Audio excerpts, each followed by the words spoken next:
এবং এটা একটা অদ্ভুত টুর্নামেন্ট বলতে হবে। দুটো টিম, দুটো গ্রুপ লিগ টিম কোনো জায়গায় কোয়ার্টার ফাইনাল খেলছে আমি সচরাচর দেখিনি। আপনি এখন দেখুন, আমরা তো টিম করেছি, আমরা সেপ্টেম্বরে খেলা যখন আমরা আমাদের প্রিপারেশন আছে, আশা করি ভালো ফল হবে। এটা একটা অন্য level of tournament competition, AFC champions league, so ভালো কম্পিটিশন হবে। আমরাও আশা করি যে সবার আশার মতন আমরাও এগোতে পারবো এবং ভালো ফল করতে পারবো। আগামী রবিবার ডার্বি, মোহনবাগান ইস্টবেঙ্গল নিজেদের পক্ষে চ্যাম্পিয়ন হয়েছে।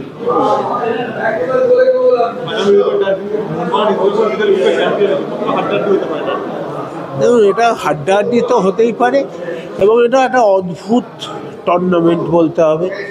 দুটো টিম, দুটো গ্রুপ লিগ টিম কোনো জায়গায় কোয়ার্টার ফাইনাল খেলছে আমি সচরাচর দেখিনি। আপনারা বলতে পারবেন কোথাও দেখেছেন কিনা। বাট আমরা মনে করি যে চ্যাম্পিয়ন হতে হলে তো দুটো বেস্ট টিমকে একসময় খেলতে হতেই হবে। সো সেটাই, এটা একটু পরবর্তীকালে হলে টিম আরও সেট হতে পারত, কিন্তু প্রথম ডার্বি সেই অর্থে না। আমি থাকছি না, আমি একটু বাইরে যাচ্ছি।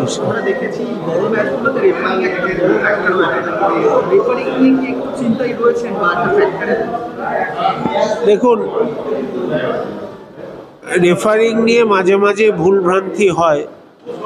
আমার মনে হয় না কোনো রেফারি ইচ্ছে করে কোনো ম্যাচে ভুল করে, কারণ তারও কেরিয়ারের প্রশ্ন। কিন্তু আমি অনুরোধ করব, যেই রেফারি হোক, যে মোহনবাগান ইস্টবেঙ্গল ডার্বি, সেখানে লাখ লাখ লোকের ইমোশন ইনভলভ, সো সেইটা তারই হাতে। এটা যেন সে মনে করে রেফারিং করে। আর মানে আজকে রেফারিংদের নিজেদের সম্মানও তাদের হাতে, তাদের নিজেদের সম্মানের খাতিরে যেন তারা নিরপেক্ষ ভালো রেফারিং করে।